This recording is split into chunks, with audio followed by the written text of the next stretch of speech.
Good evening, everyone, and welcome to the Fall 2024 Harvard Institute of Politics Our Narratives Showcase. I am Shasha Toure.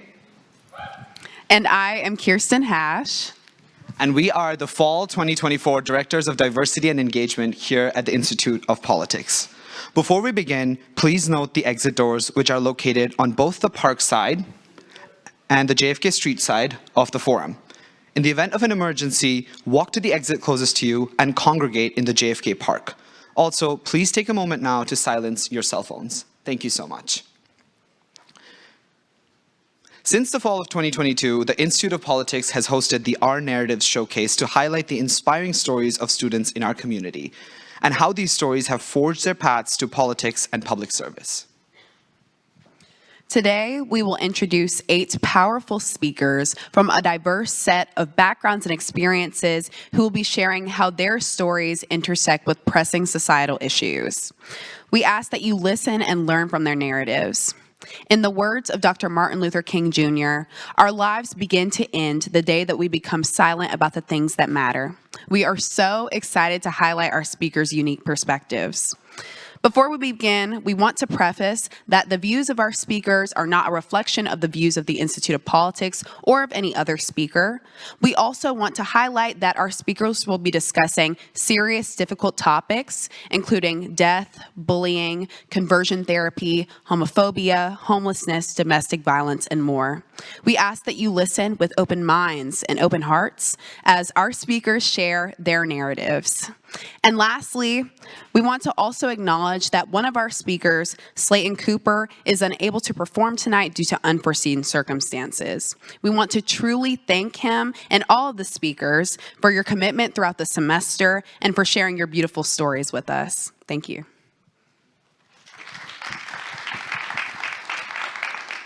So without further ado, our first speaker is Jama Willis, class of 2025, whose speech is titled, Chained in a Suitcase, From Conversion Therapy to Decriminalizing Anti-LGBTQ+ Laws in the Anglo-Caribbean. Jama, the stage is yours.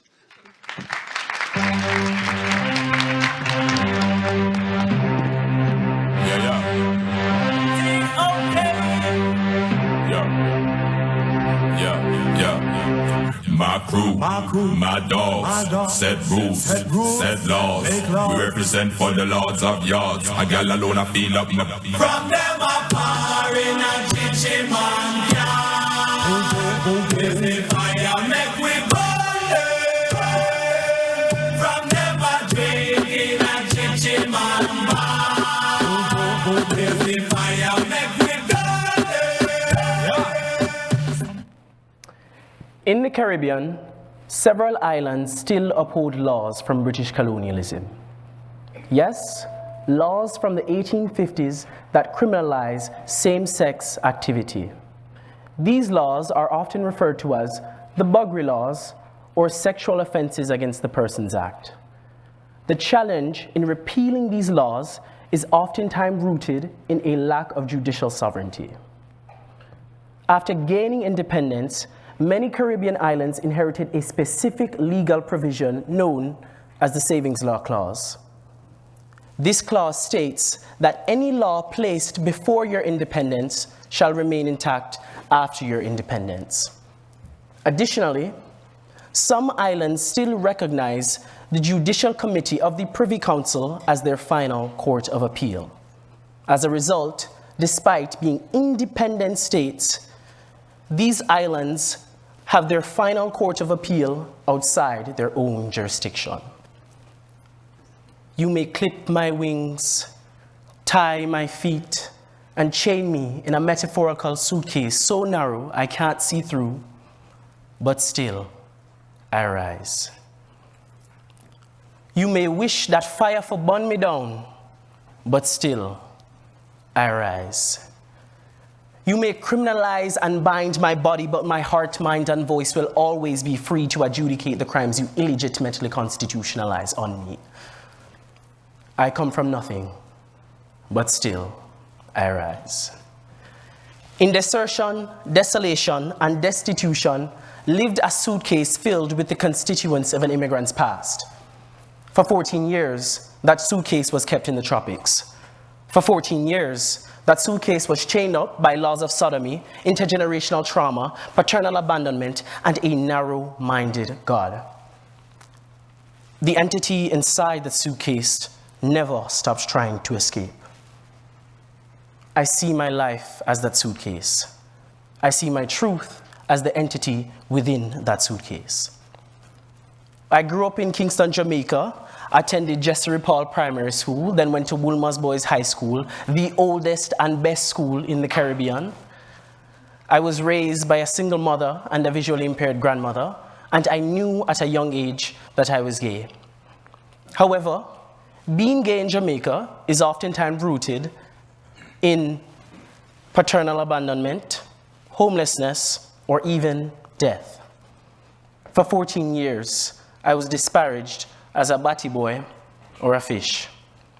Every time I left the yard, I wanted to break down, whether in front of Maranatha Gospel Hall, where I went to Sunday school and became champion boy, or on my way to the daycare where my grandmother worked. My suitcase was my own isolated paradox from matters that made me different. My eclectic style was misunderstood. Speaking standard English and not Jamaican patois created ostracization. Disappointing those closest to me diminished my self-worth. I yelled for help, but it was as if no one was even there to acknowledge me. For 14 years, I hid a part of myself within that suitcase. The suitcase wasn't allowed to soar until it was locked up, labeled fragile, and transported to a new nation. And as it landed on the tarmac of democracy, the suitcase that was once incapacitated was now emancipated. Unzipped at LAX, it was more than just coming out. It was liberation. When the object from the suitcase eluded, so did its true identity.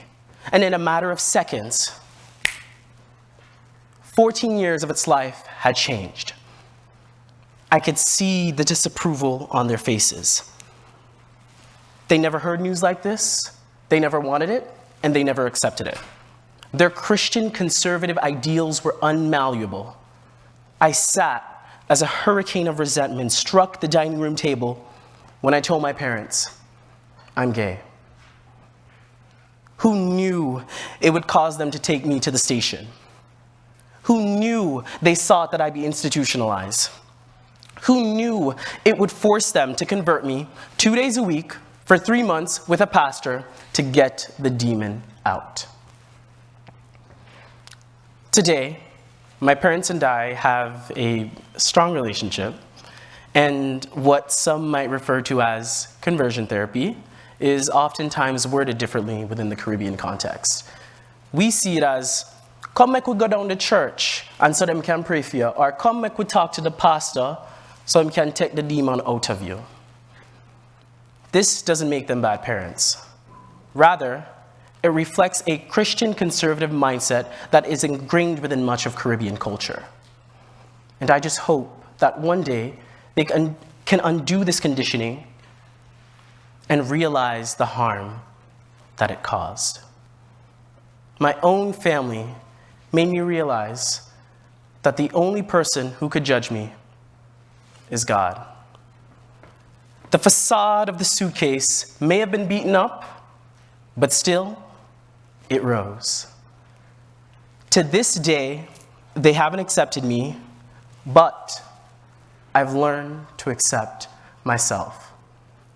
My suitcase was the birthplace of my ambition, which is, through an academic lens, understand why decriminalization of homosexuality has taken so long to be achieved in the Commonwealth, as well as to help activists on the ground.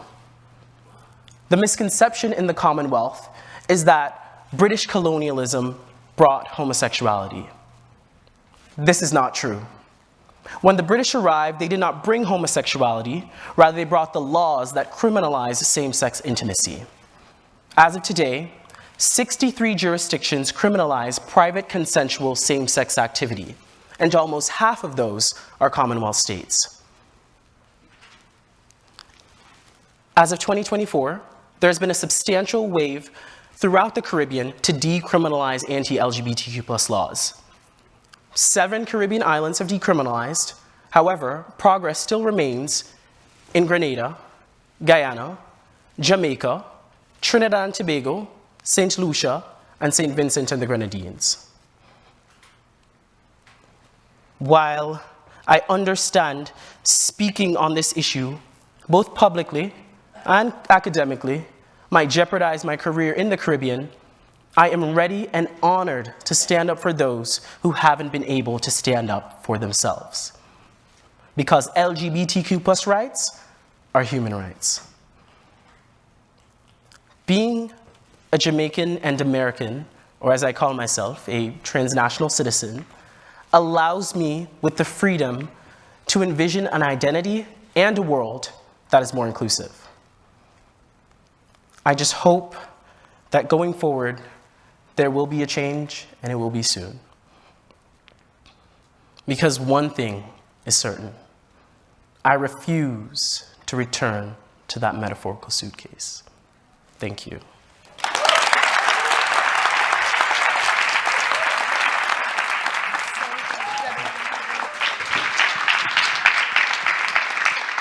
Thank you so much, Jama. That was so powerful.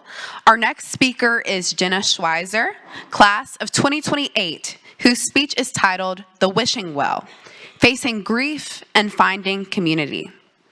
Thank you, Jenna.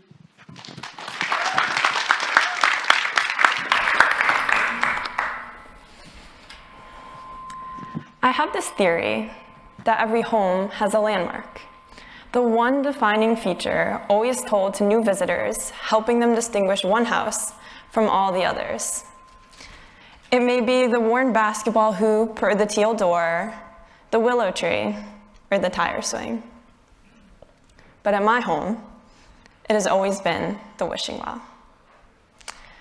I will never forget the day the wishing well first appeared in our front yard. My family and I had just arrived back home from a quick weekend trip. Heat waves bounced off the blacktop as my mom and older brother Andrew unloaded our bags from the silver minivan. Meanwhile, my dad held my hand, loosely. At 4 years old, cancer remained a mystery to me, yet I still noticed the little differences: the eye bags, the loose grip, the wilting flowers that decorated my home. Chemotherapy and impromptu appointments had kept our family in Beverly for 2 years, but for those quick few days, we had managed to escape. It wasn't until we began heading to our front door that I first noticed the wishing well. As most children would do, I sprinted over to inspect the new addition to our yard, or what I thought was my new toy.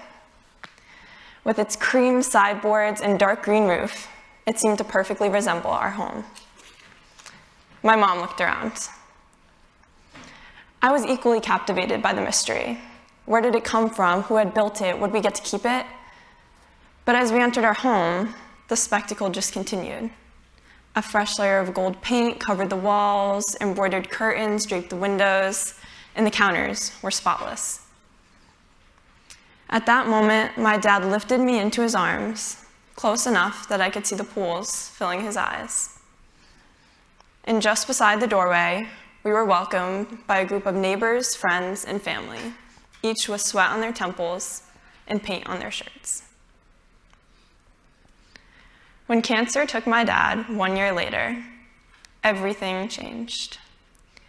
Each morning, I would wake to the clashing of dishes, and each night, I would fall asleep to the rhythmic sounds of clicking keyboards, the sounds of necessity. As a single parent, it became necessary for my mom to take on every role. She became a teacher, a daycare owner, a soccer coach, a mother, and a father. I too grappled with the complicated grief of losing a parent. My school lunches went from the bustling elementary cafeteria to the guidance office. My conversations with my own dad went from the kitchen table to the cemetery. I think as people, we tend to cling to constancy. In a world that feels impermanent, shifting, unsteady, we naturally latch on to any sense of stability that we can find. We look for the landmarks. And for me, that landmark was always the wishing well, the one constant in my shifting world. Each time I walked out my front door or looked out my bedroom window, I was met by the well.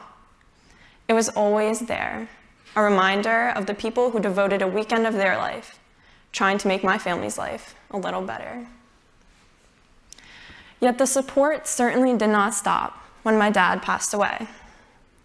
As the years have went on, I've continued to be inspired by the compassion of friends, neighbors, and even strangers. The third grade teacher who played hopscotch with me until my mom could pick me up from school, the teammates' parents who drove me home from soccer practice, the friends who strung lights on our home every Christmas. People like them have allowed me to go from the confused, shy girl trying to make sense of the world to the young woman speaking before you today. Now, I know what it's like to be stuck in a situation over which I have no control. I think of it like a hole in a boat, water spilling in from all sides, helpless, frantic, as you watch it fill, as you feel it drop. As a little girl, my boat was sinking, but I was never without a raft. Growing up, I'd always been on the receiving end of these kind gestures and support. Yet the more I've reflected on my story, the more I feel that it is my time to be the raft, to build the wishing well, to become the community for somebody else. Now, I found myself stepping into this role in some surprising places, one of which was a free youth fitness class. Over the past few years, my summer Sunday mornings were spent accompanied by early sun rays, colorful yoga mats, and 15 eager children. No matter what would happen during my week, I always knew I could look forward to teaching exercise to a group of energetic kids. But one of these sessions was different from the rest. My usual attendees were there, wiggling and jump jacking and giggling. But there was one girl who I hadn't seen at the other classes. She was standing in the corner with her hands folded and her eyes wandering. She wasn't talking to the other children. She wasn't wiggling, jumping, or giggling. I felt as if I knew her, or rather, understood her. At the obstacle course station, I made sure to hold her hand on the balance beam, to give her a fist bump after her somersault, and to compliment her bracelet. "I want to stay with you," she said, when it was time to switch stations. Later that day, I realized me and that little girl were more alike than I had thought. She had lost her mom at the same age that I had lost my dad. That one line, "I want to stay with you," reveals what I think all grieving children need most: connection. Even a seemingly minor gesture, holding a hand, offering a smile, can make all the difference in a kid's day, and over years, their life. But grieving children are not the only ones who could benefit from this sense of connection. Whether it's emotional stress, financial burden, or learning disabilities, no kid should have to deal with their struggles alone. Now, this brings me to another story of a third grade student who I met just last summer, whose boat was sinking in a different way. She was 8 years old, but she didn't know how to read. No matter the effort she put in, she couldn't turn letters into words, but even further than that, she didn't believe that she could ever become a reader. I stepped into the role as her tutor and as her friend. We would begin each session talking about our favorite colors and ideal superpowers, then we would go on to work through flashcards, sounding out each letter as we went. As the sessions went on, I became more and more connected to her. She told me about her little sister and her pet hamster, and I told her about my job making sundaes at the local ice cream shop. By the end of the sessions, I had the pleasure of cheering her on as she read her first book. Helping her realize her academic capabilities was certainly rewarding, but what meant even more was the hug that she gave me before leaving our last lesson. Whether it's running kids' fitness classes or tutoring young students, I constantly find myself gravitating towards this work with children. They reconnect me to my younger self, the little girl who didn't quite understand her circumstances, but who had cherished every person willing to help. Although this is only my first semester here, I've made it a priority to expand this volunteer work to children in the local Boston community. So far, I've had the pleasure of playing dodgeball with kids at the Cambridge Community Center and volunteering at Ronald McDonald Home for pediatric cancer patients. My goal here is not only to advance my education, but to seek these experiences of community and connection in any way that I can. Working with kids on the interpersonal level is undoubtedly important, but it is only the first step. In the future, I hope to help children on an even larger scale by being involved in policy and administrative work in the K-12 education system. Not all struggling children have a community to uplift them. That's why it's so important that we build this sense of community at the institutional level. By putting the right programs and systems in place, all kids can have a built-in support network. Now, this can mean many things: implementing trauma-informed training for staff, expanding mental health resources, or extending after-school programs, to name a few. In the past, I've worked with my local school district to make some of these changes a reality. And in the future, I hope to continue to do the same, because all kids should have someone that they want to stay with. Now, there are many uncertainties in life, and I know all too well how unpredictable this world can be. Tragedies hit, families change, life shifts. But when the ground gets unsteady, the people around us become our foundation. I often find myself reflecting back on that day all those years ago. The feeling of my dad's hand, the neighbors, friends, and family just beside the doorway. When I first saw the wishing well, I didn't understand its simple significance. But over time, the wishing well has become the landmark of my home. And over time, my community has become the source of my strength, giving meaning to my life and to my public service. My community has become the landmark of my story. Thanks.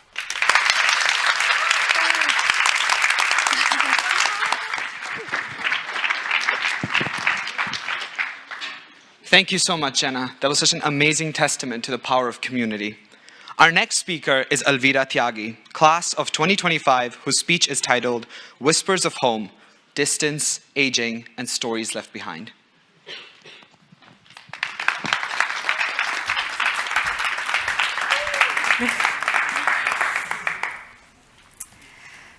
I can still feel the warmth of my grandparents' hands, the way they held on so tightly, as if their grip alone could stop me from leaving. I can still feel the knot in my stomach as we drove away from their home, watching their figures get smaller and smaller as we went further away. Whenever we visited my grandparents in India, saying goodbye was always the hardest part. Moving to the United States as first-generation Indian American immigrants was incredibly exciting. The American dream seemed full of opportunity. And yet, this meant leaving behind the people that had molded my parents, my brother, and me. This constant tug of war between the thrill of new opportunities and the heartache of distance never got easier. I know that this is not an issue that just affects me. It affects many families, especially immigrants, who struggle to reconcile this distance. As a child, I remember seeing my friends visit their grandparents for Christmas and Easter, while I spent Diwali and birthdays over a video call with my grandparents, attempting to bridge two different continents over a screen. In Indian culture, there is an unspoken tradition. We care for our elders as they cared for us. It is a duty, yes, but it is also an honor. And yet, how do you accomplish this when there are 3,000 miles in between you and your grandparents. My grandparents are my foundation. They have molded me in ways that I am still discovering to this very day. My maternal grandfather, or Nanaji, as I lovingly called him, grew up with very little. Raised by a single mother, he walked barefoot to school for miles every day. In particular, one story from his childhood continues to stay with me. One day, his home of what little it had was robbed of all its essentials.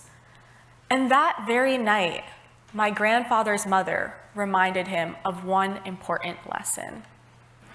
The one thing that no one can take away from you is your education. This mantra was repeated to me, my brother, my mother, her siblings, all by my grandfather. A reminder that education is precious, as it is the one thing that no thief can steal and no hardship can strip away. Through his sheer will and hard work, Nanaji was able to rise in the ranks and become a professor at one of India's most renowned universities. But more importantly, he did something that was uncommon for his time. He made an effort to ensure that my mother and her sister received the same education that their brother did.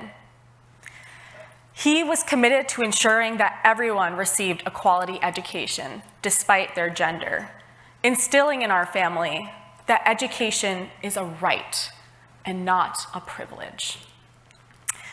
This gift of education is the most enduring gift my grandparents have left me.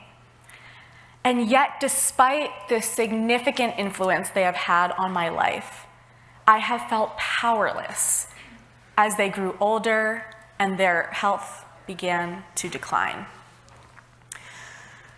This sense of helplessness, this sense of guilt, it is what has driven me to so much of the elderly care advocacy, research, and clinical work that I continue to this day. This work has always been grounded in personal commitment, but it became even more salient when I lost my paternal grandfather to lung cancer in November of 2021. And then, just this past July, I lost my grandmother to a sudden brain hemorrhage, likely caused by extreme heat in northern India. This grief extended beyond my personal sadness. It was a reminder of how urgent this work truly is. I was not able to hold their hand and say goodbye. It hurt, and it was extremely painful. And so I've remained dedicated to caring for the elderly. I've spent the past 3 years in a Harvard neuroscience lab studying a potential therapeutic for aging-related disease. I've spent countless hours in local clinics listening to elderly people for countless hours, hearing their stresses, their feelings, and their worries, realizing that these people are much more than their medical diagnoses.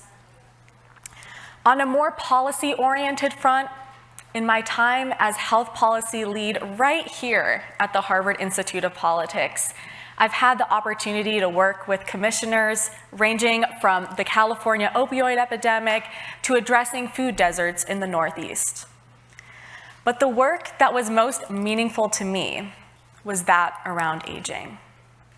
And just this past spring, we worked with the National Women's Health Network to address the complex social factors that affect older women's health. We were able to eventually recommend increased education around menopause and access to care for elderly women. This policy work has led me to realize something more, though. Elderly care is more than health care alone. It's about meeting the clinical, social, and emotional needs of elderly adults, about respecting their dignity and uplifting their voices. And this work is more urgent than ever. The UN predicts that by 2050, the population of people aged 65 and over will double. And as we saw during the COVID-19 pandemic, our healthcare infrastructure is already crumbling under the weight of under-resourced areas. There is still so much work that needs to be done to provide adequate community support, affordable care access programs, and enough infrastructure for caregivers to have the support they need to support the elderly that they care for. The one thing that still brings me optimism despite all of these stressful facts is that there are young people stepping up to the plate to address these issues. Just last year, I was named a Time Fellow, one of 25 young leaders nationwide interested in advancing the causes of the elderly. And through this experience, I was able to interact with youth on a variety of perspectives and approaches they are taking to handle this mission. Although it may not seem like aging is an issue completely relevant to us as young people right now, it is actively affecting our grandparents and soon our parents and eventually ourselves. And as we all have likely experienced, we are facing unequal access to various resources and rising costs, something that we will need youth support for to build the future that we all deserve and hope to see. This work, inspired by the memory and legacy of my grandparents and my commitment to honoring them, extends beyond them or me. It's about creating a society that values, cherishes, and respects elderly voices, uplifting their dignity. Creating space for families to hold hands at every stage, be present, and say their goodbyes with dignity. I remain endlessly committed to this vision, with one hand extended and one step at a time. Thank you.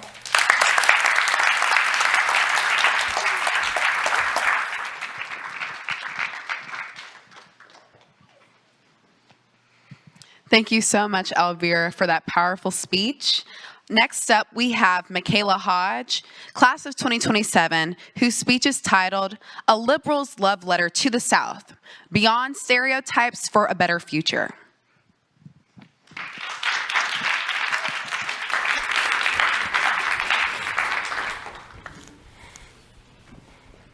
I'm not from here.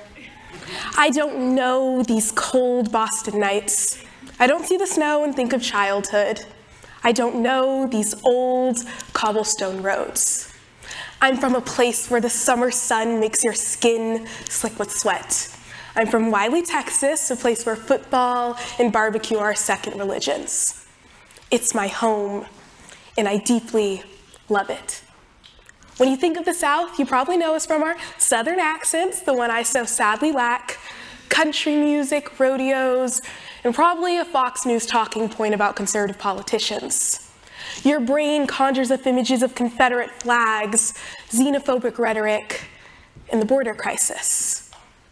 But what you do not see, what they will not show you, are the black faces worn from smiling and crying and surviving, gathered around a table playing spades, or the vibrant comunidades latinas, music playing, people dancing, or the Chinese immigrants who settled into the Mississippi Delta and created a cuisine of Chinese Southern fusion.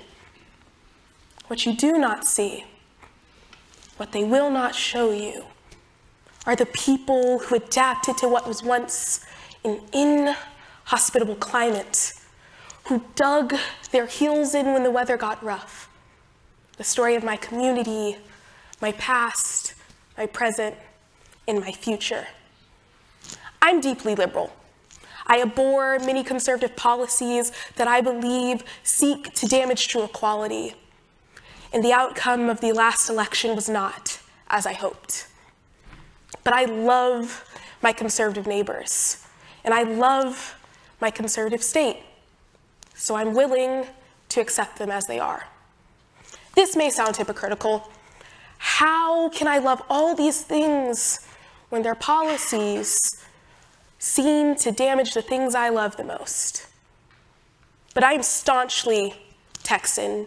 The Lone Star State raised me. Those same neighbors brought us food every single night my sister was in the hospital, so we wouldn't have to worry about it. They showed up to dance performances and laughed with my family at backyard barbecues. So, I'm so committed to social justice that I will meet them where they are. I will not call them names, tell them they are wrong, yell at their God, scream at their ways. It will not work. And I am proudly American. In politics' darkest hours, I remember that this country was founded on the precipice of a radical moment.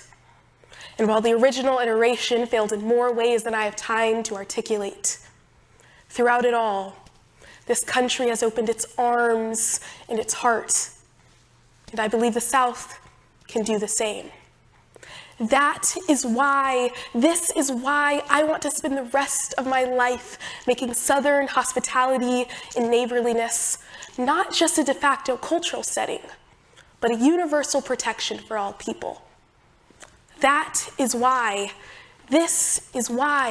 I want to return to the South to work with my community, not just to see them and hear them, but to fight for them and with them.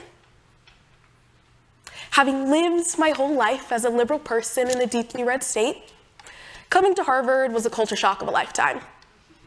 When I first arrived in Boston and sat down in Harvard's hallowed halls, here I was in rooms I'd always dreamed of being in. But something was missing. At first, I thought I just missed sweet tea or my grandmother's hugs, or maybe it was yelling at the Cowboys on Sundays. But something was critically different. My classmates from different regions seemed surprised to learn that I was from the South, and proud to be so. They were shocked that I wasn't screaming anti-LGBTQ and anti-abortion rhetoric. But I was shocked too. I had struggled for months to articulate what about this cross-country transplant gave me such pause. Then I sat in a seminar and a student said, "Look at the South, for example. They voted for the guy and screwed the rest of us over." The class adamantly agreed. I didn't know what to say. For the first time, I realized my classmates, the very same ones I had come to build a rapport with and get to know, looked down on me and my Southern kinfolk. They blamed us for the state of the nation. But what truly shocked me, what truly concerned me, was the belief that people who vote for right-wing candidates were not worthy of respect. That somehow their vote for a politician made it okay for them to feel the weight of government corruption. But that moment only further solidified my call for civil rights litigation. Because I knew then, and I know now, that no one deserves to be treated unfairly or face discrimination, even if they would enact policies that do that. Everyone, even those whose politics I don't agree with, deserve the full protection of the law. If the American dream is to truly exist, it must make no exceptions for who deserves to be treated fairly. While sitting in an overcrowded jail in Birmingham, Alabama in 1963, Dr. Martin Luther King Jr. coined, "Injustice anywhere is a threat to justice everywhere." And I take this to be the foundation for my call to public service. The truth is, these partisan politics aren't working. The propensity to say, "to hell with the South," won't fix our deeply flawed system. We've been arguing about Democratic versus Republican policies for 100 years, but the American people are still divided. I see my liberal values when the church on the corner makes sure that the midnight oil is burning, food is in the belly of hungry children, clothes on the back of unhoused veterans.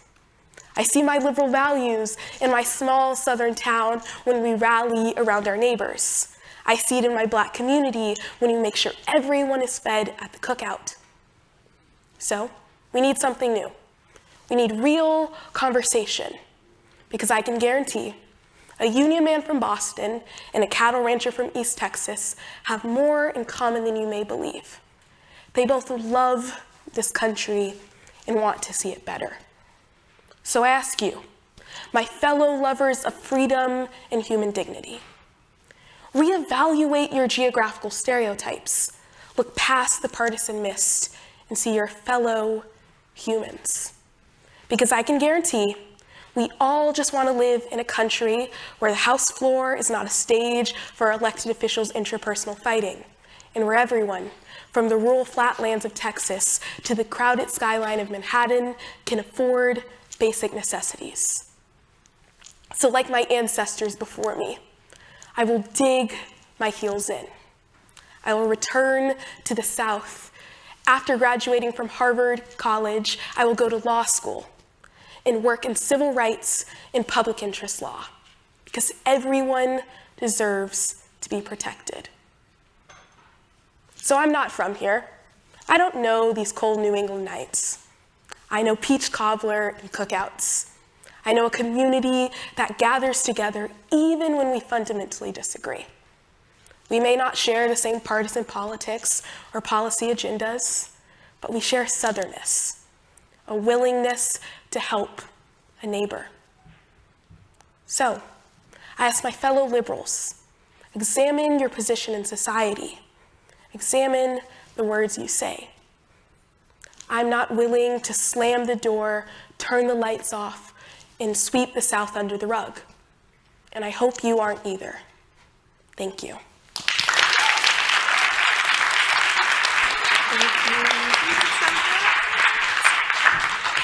Thank you so much, Mikalah, for that rather eye-opening and very timely speech. Our next speaker is Gwendolyn Ibarra, class of 2026, whose speech is titled A Tejana Sonata, Homelessness and Discrimination in Rural Texas.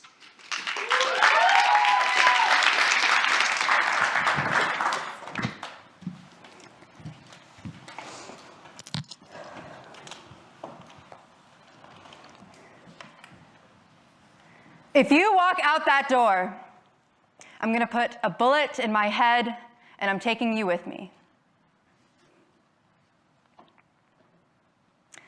I can still see the snarl on my stepfather's face as he said these words. My mother turned to me and said, "Gwendolyn, grab your sisters, go to your room, lock the door, and don't come out no matter what you hear." Throughout my life, I heard a cacophony of violence, slamming doors, sirens, screams. This was different.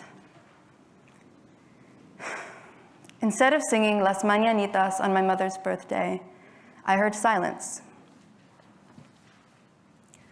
From a very young age, I experienced domestic violence and abuse, which became progressively worse as I got older. There are scars scattered throughout my memory of my mother's attempts to leave our abuser. We packed up our lives, drove to the Bastrop Family Crisis Center, sat in the parking lot, squeezed in the car between important documents and toys, sunglasses to hide my mother's tears, and a cherry limeade to quell my questions. This ritual became a fixture in my life as we returned over and over and over again. By the time that I reached middle school, I was afraid to come home each day. Growing up brought the realization that no knight in shining armor would come save us, and so I turned to music as an escape. Rehearsals and performances were a worthy excuse to stay out of the house, and I quickly became involved in choir, dancing, and playing the saxophone. Ironically enough, my very first exposure to service was through the choir, who fundraised for the local Children's Advocacy Center. And if I'm being honest, some small part of myself believed that if I could help just one child in a similar situation, maybe I would have helped myself too.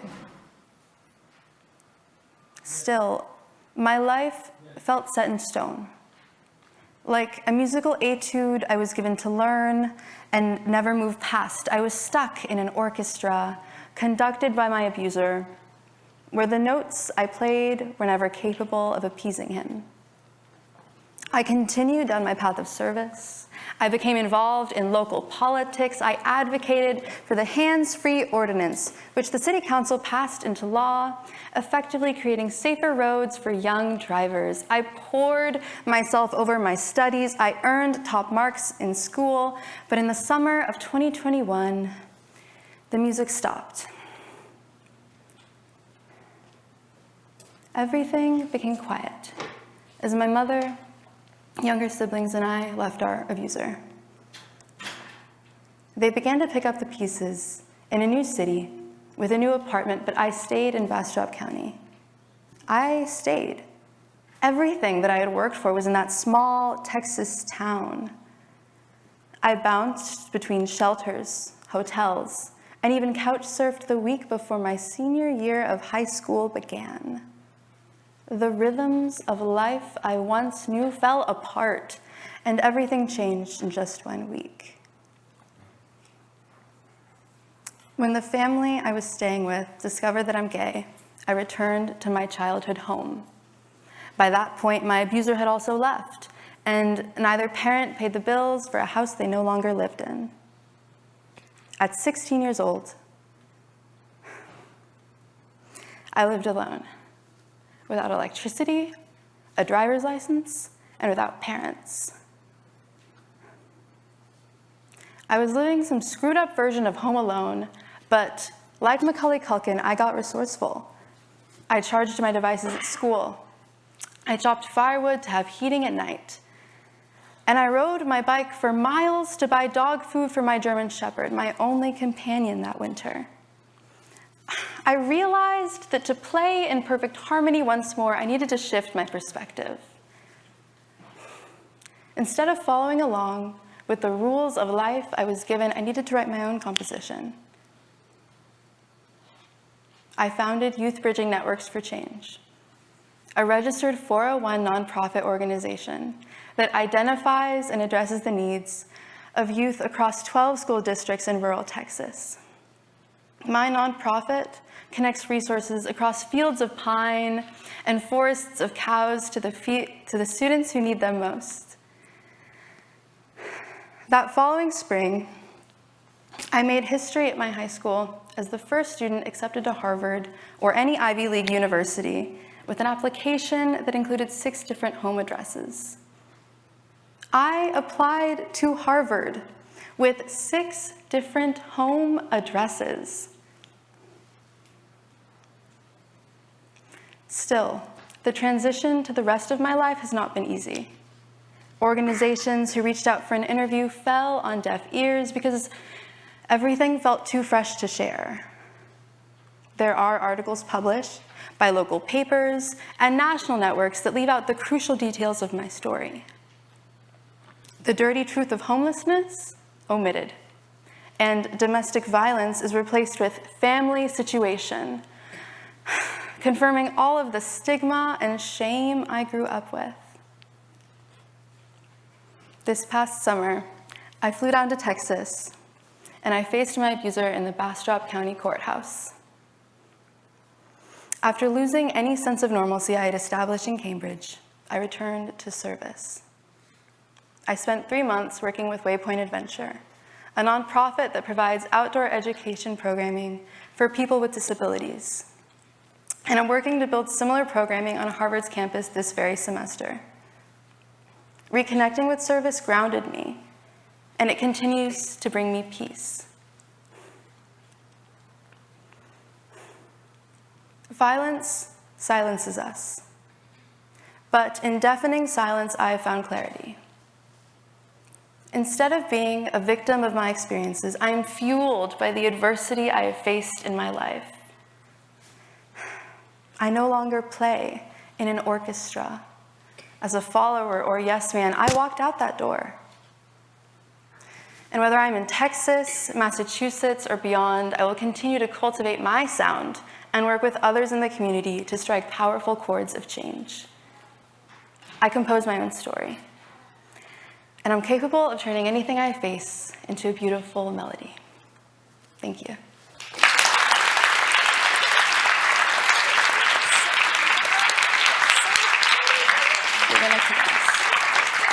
Thank you so much, Gwendolyn, for that powerful speech. Our next speaker is Rahmatulahi Gaye, class of 2027, whose speech is titled, "With Hardship Comes Ease, Soothing Our Stifled Cries and Braving to Smile."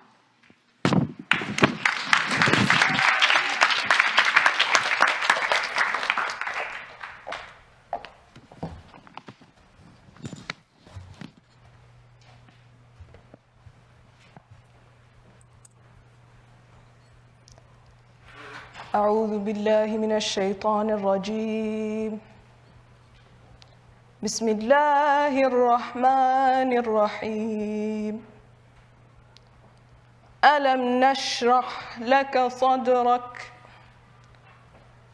ووضعنا عنك وزرك الذي أنقض ظهرك ورفعنا لك ذكرك فإن مع العسر يسرا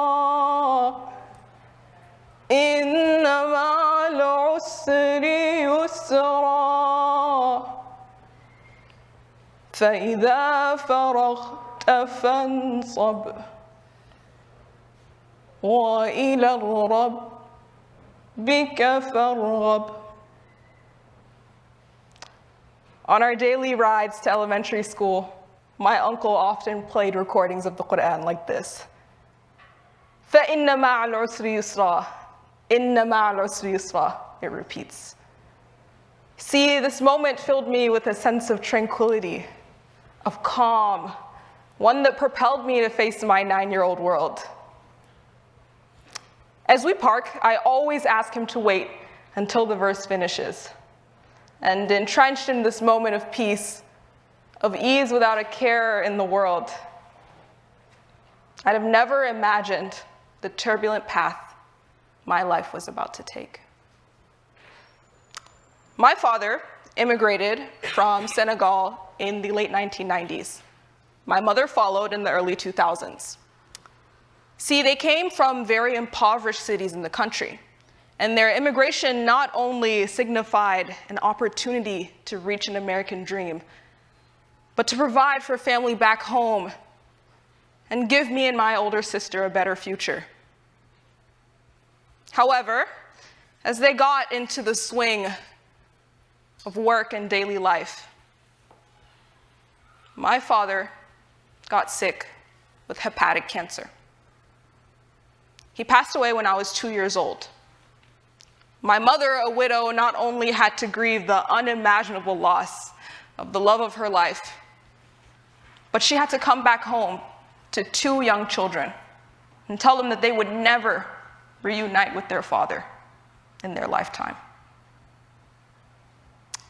My older sister, who was 12 at the time, had to bravely face her teenage years without the care and guidance of her father. However, it was during this moment when our greatest ease came into our lives. My mother's older brother, my uncle, who I endearingly call Tonton, and Bestie. We had lengthy discussions about everything. He welcomed us into his home. We talk about basketball, politics, malnutrition, per my horrendous diet of only eating beige-colored foods. He inspired me to champion for equitable access to education and fostered my lifelong love of learning. See, as the constant term in my life equation, I never imagined I would lose him. I mean, family portraits scribbled in crayon always showed him as a looming blue figure. with kind eyes, amplified by his glasses. He always had this shy but endearing smile. But as many of you know, life can be unpredictable. Heading into my senior year of high school, I was stressed, focused on college applications, assignments, and grades. However, my uncle received a devastating diagnosis of the terminal brain cancer called glioblastoma. We held out hope. He held his head up high throughout this time, just to not worry us. But by October, our spirits started to sink. And come November, he was completely immobile and unable to speak. I kept a brave face during this time. During the day, I'd roll to school, plow through my assignments, come back home, and remain steadfast at his bedside throughout the night. Selfishly, I would hold on to him, afraid that he would slip away at any moment. However, by December, he passed away with ease in the early morning hours.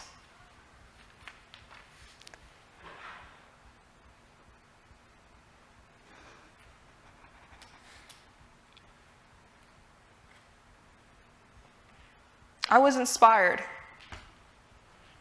by his patience throughout seemingly insurmountable hardship.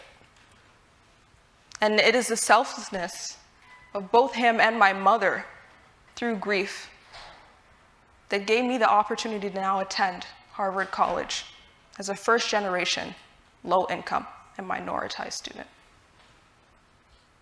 You see, it is their persistence and resilience that made me want to work in trauma-informed care spaces. I got to volunteer at a local children's therapy clinic, and then also work with the Seattle Times on their educational lab, writing an article to champion for students that have gone through caregiver loss due to the COVID-19 pandemic. See, with my commitments, I dedicated myself to bringing ease to others.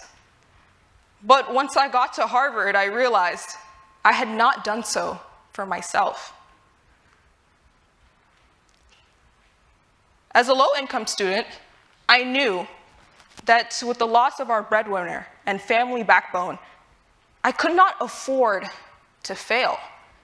And like many students, I assumed failure to be having a bad grade or not making the most out of an opportunity. To me, I'd have truly failed, though, if my mother never got to say that her daughter concentrated in neurobiology.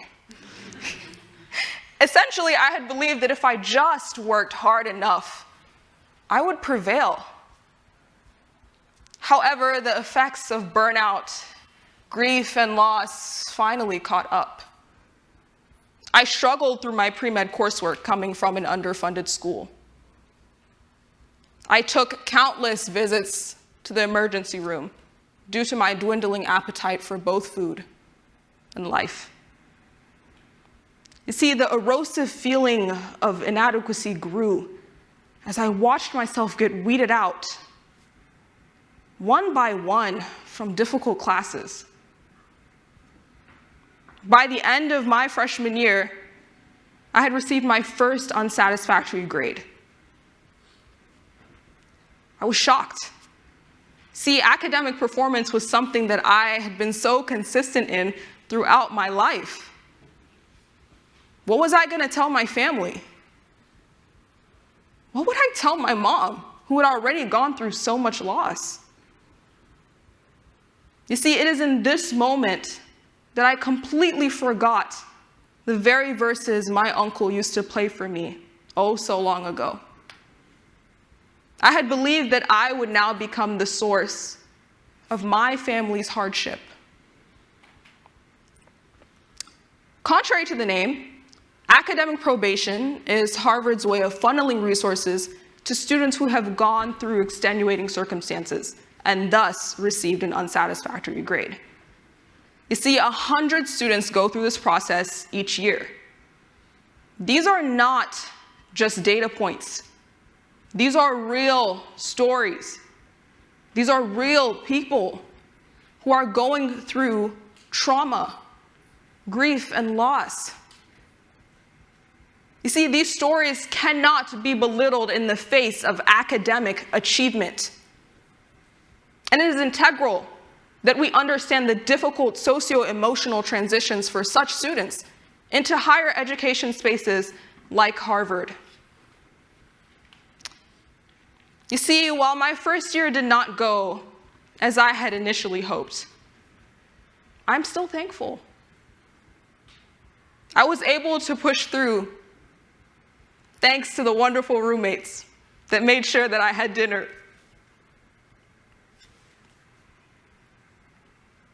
Every night.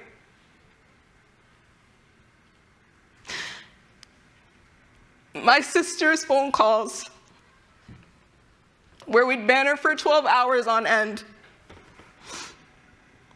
And the blessings that I receive from my mother's answered prayers.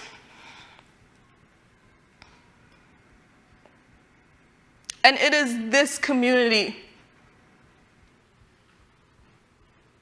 that has propelled me in my service. I hope to serve underrepresented students and families, feel seen, make them feel heard, and recognize that grace and understanding are a human right. It has bolstered my work on campus to work in the undergraduate minority recruitment program, to make every prospective student feel that there is a place for them here. It has driven my work to be a part of multiple affinity organizations to support minoritized and low-income students transitioning into higher education spaces like Harvard. In my future career, I hope to work as a child and adolescent psychiatrist, again, making mental health resources accessible for underserved students and families. As geopolitical tensions rise, and more of our student body are affected by the loss of caregivers, financial insecurity, Harvard has a responsibility to support these students. Harvard has a responsibility to give these students a chance to an equitable education just like their peers. Academic probation must not be painted as a penalty. Rather, if it is supposed to be a support resource, then rename it as such.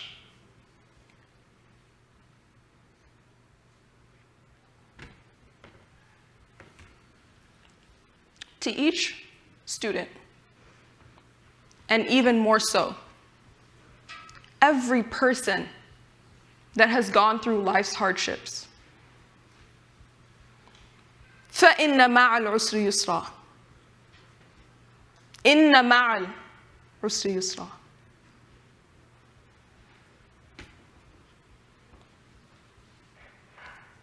Who has brought you ease? How can you be the ease in someone else's story? You see, while the hardships of life continue to impede on our notions of progress, perhaps it is our persistence, coupled with the grace and understanding of others, that will provide us with an even greater helping of ease to come. Thank you.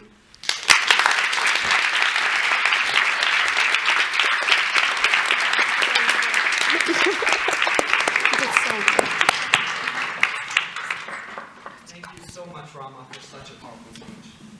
Our next and last speaker of the night is Mariia Solovii, class of 2027, whose speech is titled "The Price of Silence: A Ukrainian Perspective on War and Resilience."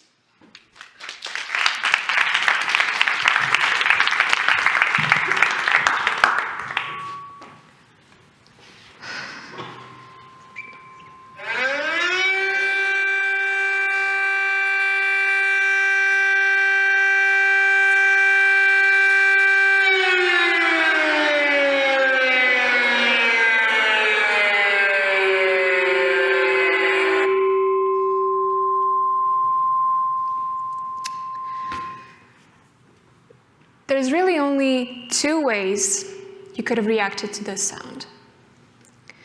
For some of you, this might as well just sounded like a distorted cow's moo. For others, especially those in the audience who are my close friends, you know exactly what this was. An air raid siren. If you, however, have been fortunate enough to have never heard it before in your life, I'll be the first to explain. In Ukraine, this is how we know that Russian missiles have been launched, heading toward our cities that very second. This ominous melody has become a backdrop of my life since February 24, 2022. Most people sitting in the audience today probably have a most listened track on Spotify defining their year. For me, this is it. The first time I remember hearing this sound was back when the invasion began, exactly 995 days ago from today. The sound you just heard in the introduction, recorded by yours truly from a balcony in Kyiv when I was 16. Standing there, frozen, I could still not wrap my head around the fact that war was possible. In a century defined by technology, AI, space exploration, the wonders of the modern world we study at this very institution, and yet, war. I remember thinking, I've learned about human rights in school. I was taught human rights in school. But would any of that matter if I was the one to be killed? Since that very day, the air raid siren has forcefully cemented itself into my life. I'm not kidding when I say this. Not a single one of those 995 days has gone without me hearing it.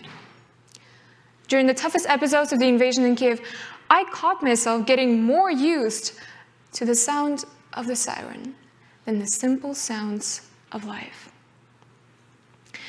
The sounds I used to ignore, and many of you probably still do in your lives, became my most cherished memories.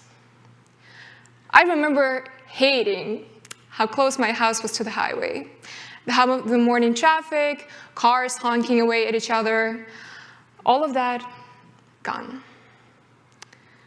Instead, the air raid took their place, along with its companion, the missile echo. Depending on the number of notifications I got on my phone, I even created a personal audio system to help me decipher the danger. An air raid alert and fewer than 3 subsequent buzzes on my phone. I knew I had time to grab my jacket and head to the basement. That was likely a drone. An air raid alert and 5 or more buzzes, I knew to start running. That was an ultrasonic missile my country's defense systems cannot shoot down. One morning, I woke not to the sound of the sirens, nor even missiles. This was something new, something I later learned was artillery fire, because it was close enough to shake my windows. That was the moment when I finally realized the length between me and the Russian army, those who came to kill me, was now just about a mile. the length of my street. I desperately hoped my house would be the one to hold its defense, even as the familiar buildings nearby bore the dotted scars of artillery fire. With that terrifying realization came a much more mundane one. I had no idea what to do next with my life. I was finishing my last year of school. Ukrainian universities were not an option. Most teachers and students had already fled, and our campuses looked more like war zones, surrounded by sandbags to protect them from missile strikes. European universities, you ask me? Financially impossible, as inflation rose and my family's income shrunk. Applying to US schools? Well, let's just say most of you sitting today in the audience have spent months preparing your applications, not running between bomb shelters. I thought to myself, my peers elsewhere are probably out there working on their extracurriculars and passion projects. Me, however, running to bomb shelters was the only extracurricular I had. Well, as you can probably tell by me standing here today, that didn't really stop me. In bomb shelters with flickering lights and bare walls, I found ways to keep going. Running from the hospital where I volunteered with sirens screaming in my ears, I wasn't thinking about how unfair my life was. I focused on things I could control. I even remember joking with my Harvard interviewer. The drones are still about 15 minutes away. I think we can fit in a few more questions, right?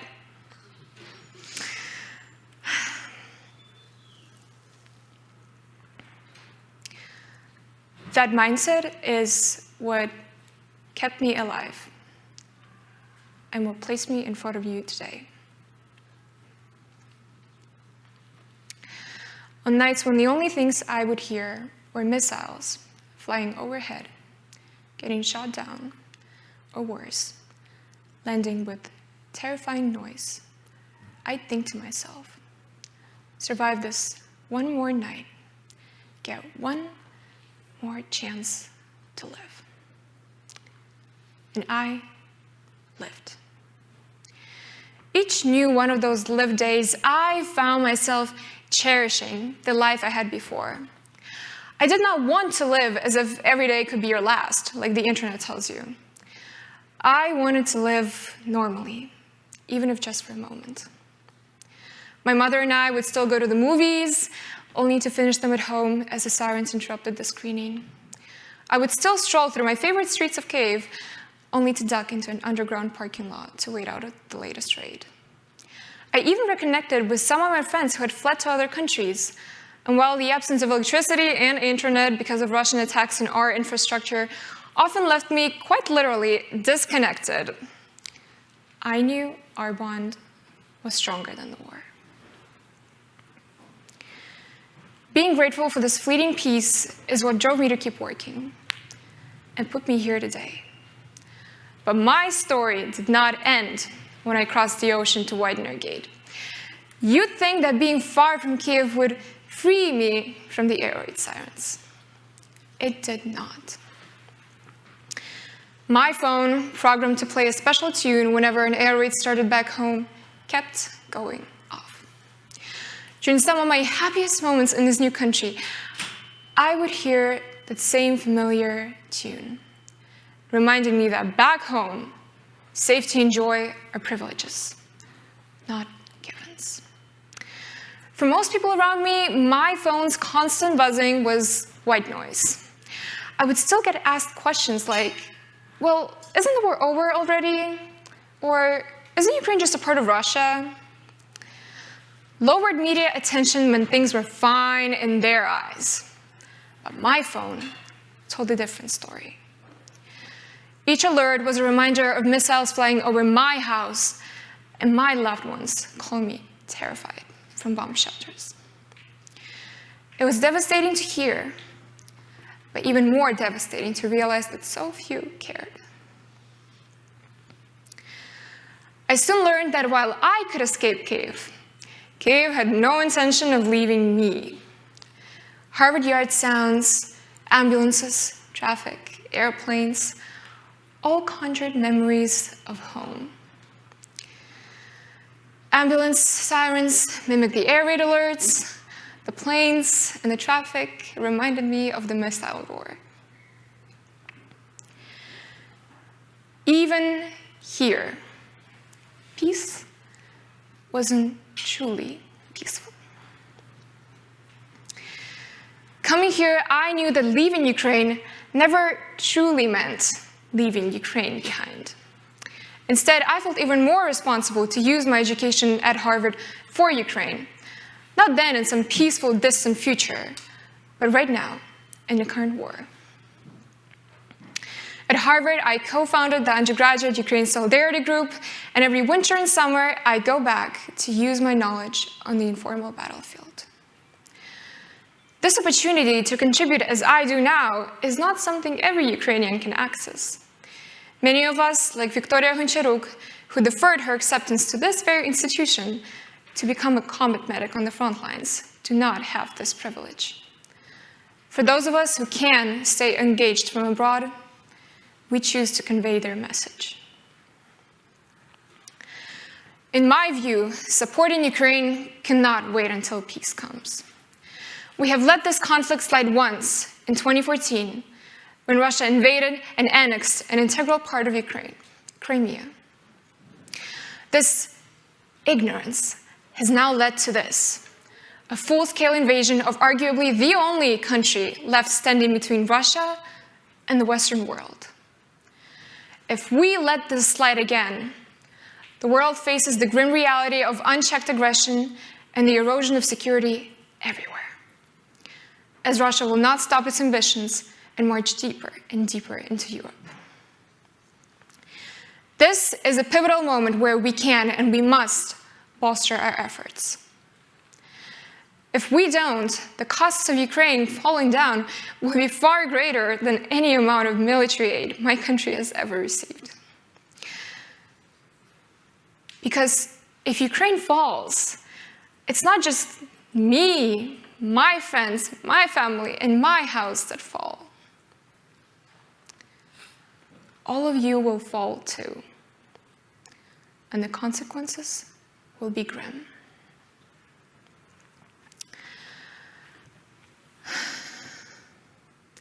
While I am thousands of miles away, Ukraine is with me in everything I do. My story and my country's story are not over.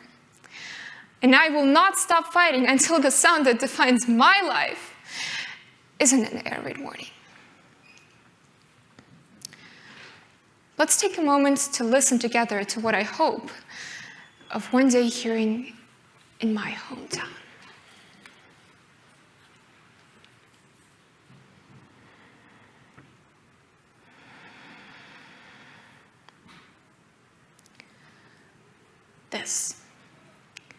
This silence is what I hope for. No air raid alerts, no missile, no drone, and definitely not artillery noise. Just peace. At home and in my soul. Thank you.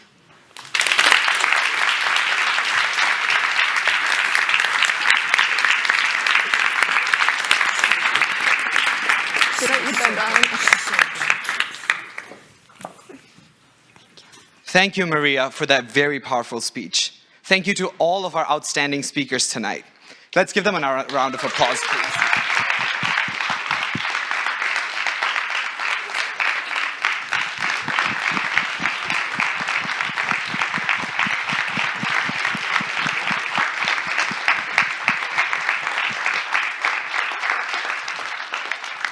You guys have put so much work this semester, and it has been an honor for both of us to work with you guys this semester and to see your narrative come to the forum stage. We also want to thank everyone that helped us bring this moment together.